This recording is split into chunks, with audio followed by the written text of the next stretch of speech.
Are we on? Yep. Hey guys, we're talking here today about the latest international panel on climate change report. I guess it would be the IPCC report.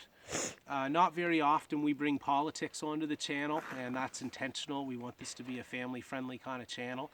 So I don't usually talk a lot about what goes on in current events and politics. There's a little bit of it in some of our videos. But I wanted to talk on this one because it really hits close to home with what Leo and I are doing out here. Part of the decision for me to even embark on this channel and on the work that we do over here is because of what we know is coming with the climate crisis and stuff in our planet. And I think the science is fairly well known or accepted at this point that we are in a bit of a hard spot. I have a statement here. I just told Leo I had to write it down because, of course, I couldn't remember anything. And my dad has a bad memory, guys. Alert, my dad has a bad memory. Yeah, but it says, any further delay in concerted anticipatory global action on adaptation and mitigation will miss a brief and rapidly closing window of opportunity to secure a livable and sustainable future for all. And that was by a Dr. Hans Otto Portman, who's a physiologist and marine biologist. And this was one of the closing statements apparently in the IPCC report that just came out. Every report that comes out seems to, it seems to be more and more dire, the warnings on it. And so what I wanted to talk to you guys about today was what our role is in all of this, because part of what I think is happening in society is that they're trying to put the onus on people to reduce our carbon footprint without really acknowledging what the big players are in this, catastrophe that's unfolding. And that, of course, is the oil companies and things like the United States military. I guess the U.S. military alone is one of the biggest contributors to global warming and, and burning of carbon fuels out of anybody else in the world. And we know what war is for. And, so we're destroying ourselves.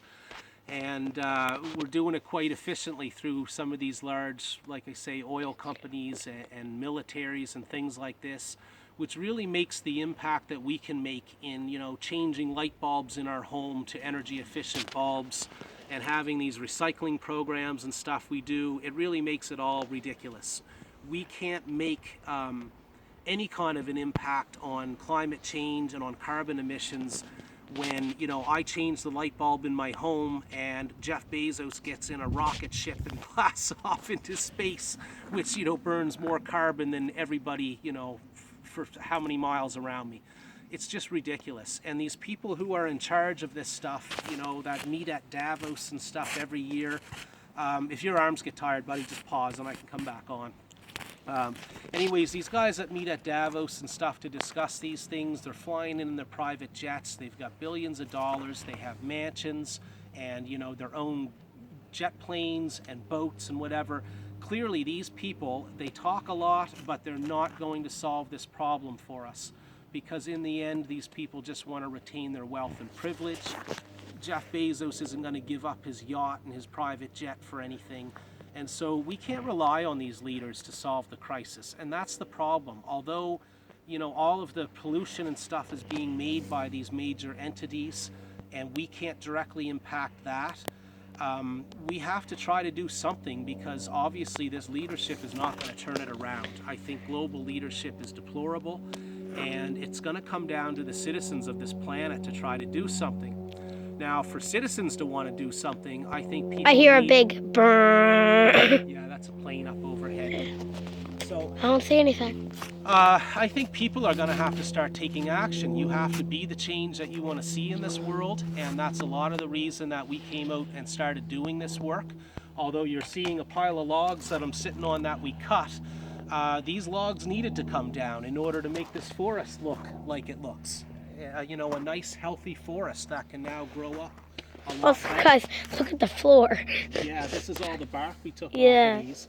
So we take our firewood out of here, and we also take building logs out of here, but it's all with the intent of improving this forest in the end. And we're using everything that we possibly can, throughout this process. Nothing goes to waste over here.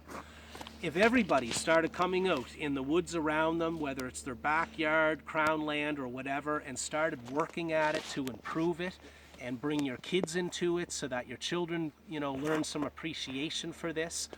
Kids that are raised in cities and never go out into a forest, how are they going to appreciate Mother Nature and, and what sustains us on this planet if you never take them out into that environment to appreciate it in the first place? Bet you it's a lot of adults watching this, not a lot of kids. Probably not. I'm probably one of the only kids watching these videos.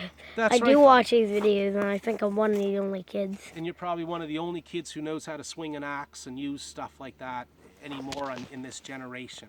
And this needs to change. We can't separate ourselves from nature any longer. We have to get out there, develop an appreciation for it, and then maybe people will start standing up for what we need to protect our forests and Mother Nature. Just over this river from us, you're not going to see it there on the camera. Yeah. Yeah. Just across the river from our property, the government came along and clear-cut massive sections of forest. Then they came along and sprayed it, and we have the sign showing that they sprayed, cancer-causing likely chemicals all over our forest to suppress the hardwoods so that we have all kinds of this softwood grow up purely for profit motives for the lumber industry around here. And so our own government can't be relied on to fix things. But if everybody was out in the forest working at it and limbing and fixing things up, and then all of a sudden the government came along to do their clear cutting, people might actually voice their opinion then and say, hey, what are you doing? I'm in here working every weekend on this for a few hours a weekend, beautifying this forest, making it look like this. And now the government wants to come along, or the lumber industry wants to come along and clear cut it all and destroy it. People might actually start fighting back and pushing back on this, valuing what we have. We also need to start, growing more food locally, planting fruit and nut trees and gardens and things like that to try to bring food production back to the local level so that we're not so divorced from where our food comes from. Talking about a lot of different things here.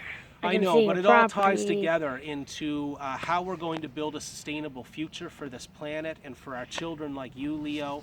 We have to stop thinking in terms of greed, and we have to start thinking in terms of sustainability, and we have to bring our kids into this so that, as they grow up to become the leaders of this planet, they don't have this, attitude that they just don't care about what sustains us on this planet. Also, I do this with everybody in my class, so I kind of want to do it with you. So guys, put this in the comments if you've ever heard of the number Googleplex. So if you had a box that weighed 100 grams, okay, if you had a Googleplex, like amount of those boxes, okay, then that means it would weigh as much as everything in the Andromeda and the Milky Way galaxy. Holy God. Yeah, 10 Google. Well, listen, Leo not only has an appreciation for our forests and stuff, he has an appreciation for this whole universe, which I think is fantastic. So thanks for that, Leo. I just wanted to mention it because I mentioned it to a lot of people in my class. Right on. Thanks for watching, everybody. Like and subscribe. Hope you like it. Cheers. Bye.